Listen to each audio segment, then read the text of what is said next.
اللهم صل على سيدنا ومولانا محمد. اعوذ باللہ من الشیطان الرجیم. بسم اللہ الرحمن الرحیم. یا ایہا الذین آمنوا کتب علیکم الصیام کما کتب علی الذین من قبلکم لعلکم تتقون. حضرات گرامی، یہ رمضان کا پیارا اور مبارک مہینہ چل رہا ہے. یوں تو رمضان کے روزے کی بہت فضیلت حدیث پاک میں اللہ کے رسول نے بیان فرمائی ہے، اور قرآن مجید فرقان حمید کے اندر اللہ جل مجدہ ارشاد فرماتا ہے کہ اے ایمان والو، تم پر روزے فرض کیے گئے جیسے کہ اغلوں پر فرض ہوئے تھے. اللہ تبارک و تعالی نے تسلی دینے کے لیے فرمایا کہ جیسے کہ اغلوں پر فرض کیے گئے، تاکہ کہیں تمہیں ایسا یہ گمان نہ ہو کہ ہم پر ایک بوجھ ڈالا گیا ہے. آگے فرمایا، اس کی وجہ اللہ نے بیان فرمائی کہ لعلکم تتقون، تاکہ تم پرہیزگار اور متقی بن جاؤ. تو روزے کا مقصد یہ ہے کہ انسان روزے کے ذریعہ سے متقی اور پرہیزگار بن جائے، کیونکہ انسان جب روزہ رکھتا ہے تو روزے کے ذریعہ سے اس کا نفس کچل جاتا ہے، اس کا نفس مرتا ہے، اور انسان رب کی بارگاہ میں زیادہ رجوع کرتا ہے. رمضان کے روزے 10 شوال سن 2 ہجری کو فرض کیے گئے. تفسیر عزیزی کے اندر ہے کہ جیسے اللہ نے فرمایا کہ تم سے اگلی امتوں پر بھی فرض کیے گئے تھے، تو تفسیر عزیزی کے اندر آتا ہے کہ حضرت آدم علیہ السلام ہر ماہ کی 13، 14 اور 15 تاریخ کو روزہ رکھا کرتے تھے. حضرت نوح علیہ السلام پورے سال روزہ رکھا کرتے تھے. حضرت داؤد علیہ السلام ایک دن چھوڑ کر روزہ رکھا کرتے تھے، اور حضرت عیسیٰ علیہ السلام ایک دن روزہ رکھتے تھے اور 2 دن نہیں رکھتے تھے. اللہ کے نبی صلی اللہ علیہ وآلہ وسلم نے ارشاد فرمایا، یہ حدیث کنز العمال کے اندر ہے، فرمایا کہ اگر بندوں کو معلوم ہو جاتا کہ روزے کے اندر کتنی فضیلت ہے، عظمت ہے، تو نبی فرماتے ہیں کہ میری امت تمنا کرتی اس بات کی کہ پورے سال روزہ رہتا. اس سے نتیجہ یہ نکلتا ہے کہ ہم اور آپ، یہ ہمارے بھائی، یہ نہیں جانتے ہیں کہ اس روزے کی فضیلت کتنی ہے. اسی لیے تو نبی نے فرمایا کہ اگر امت کو معلوم ہو جاتا تو تمنا کرتی کہ پورے سال روزہ رہے. نبی پاک علیہ السلام کی بارگاہ میں ایک شخص نے عرض کیا، یا رسول اللہ صلی اللہ علیہ وسلم، اگر میں اس بات کی گواہی دوں کہ اللہ کے سوا کوئی معبود نہیں، اور حضور صلی اللہ علیہ وآلہ وسلم اللہ تعالی کے رسول ہیں، اور 5 نمازیں پڑھوں اور زکوٰۃ ادا کروں اور رمضان شریف کے روزے رکھوں اور اس کی راتوں میں قیام کروں یعنی تراویح پڑھوں، تو میں کن لوگوں میں شمار ہوں گا؟ نبی کریم صلی اللہ علیہ وسلم نے ارشاد فرمایا کہ تم صدیقین اور شہداء میں سے ہو جاؤ گے.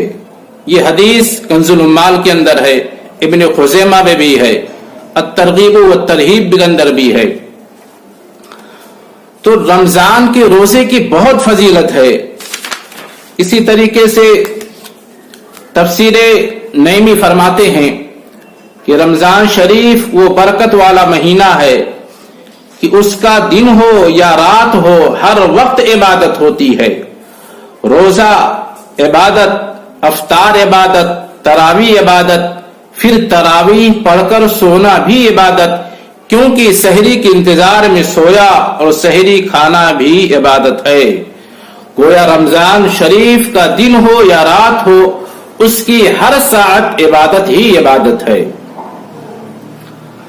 اور تفسیر روح البیان کے اندر آتا ہے، فرمایا کہ رمضان شریف کے کھانے اور پینے کا حساب نہ ہوگا.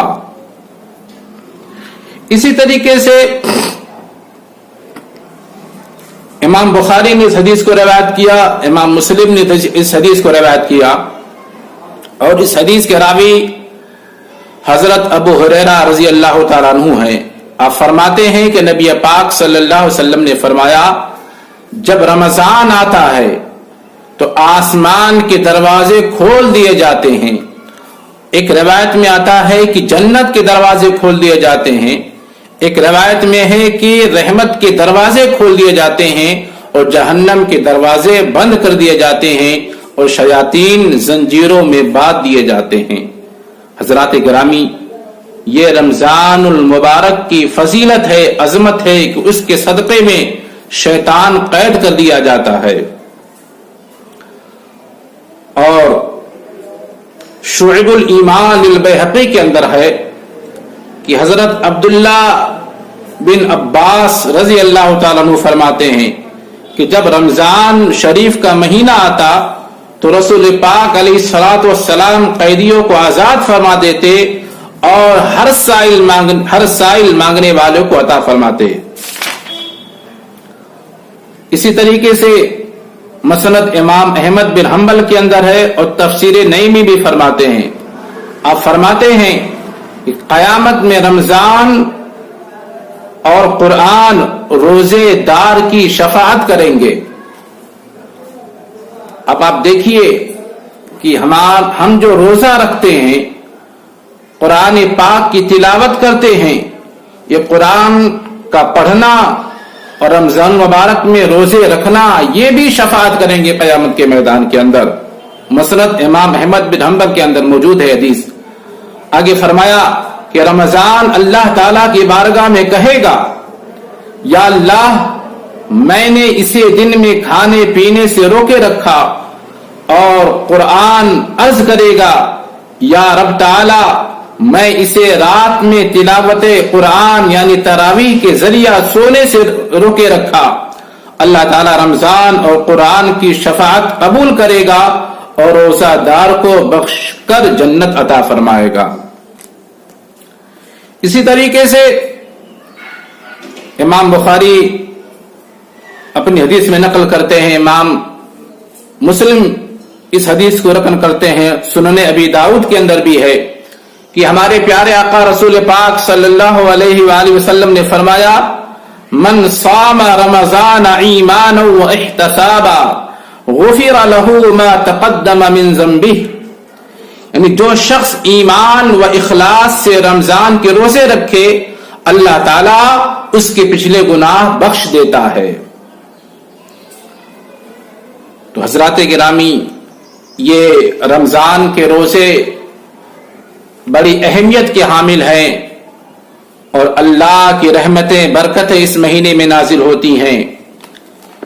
اس لیے ہمیں اور آپ کو چاہیے کہ ہم اس رمضان المبارک کے مہینے میں روزے کی قدر کریں اور پابندی کے ساتھ روزہ رکھیں. خصوصیت کے ساتھ یہ جو لاک ڈاؤن کے زمانے سے ہم گزر رہے ہیں، یقیناً یہ ہمارے اوپر اللہ کی ایک بہت بڑی آزمائش ہے، اور انشاءاللہ ہم اللہ کی بارگاہ میں صبر کے ذریعہ سے اور روزے کے ذریعہ سے اللہ تعالیٰ کی بارگاہ میں سرخرو ہوں گے. مولا تعالیٰ ہمیں رمضان کے روزے کی قدر کرنے کی توفیق رفیق عطا فرمائے. السلام علیکم ورحمۃ اللہ تعالی وبرکاتہ.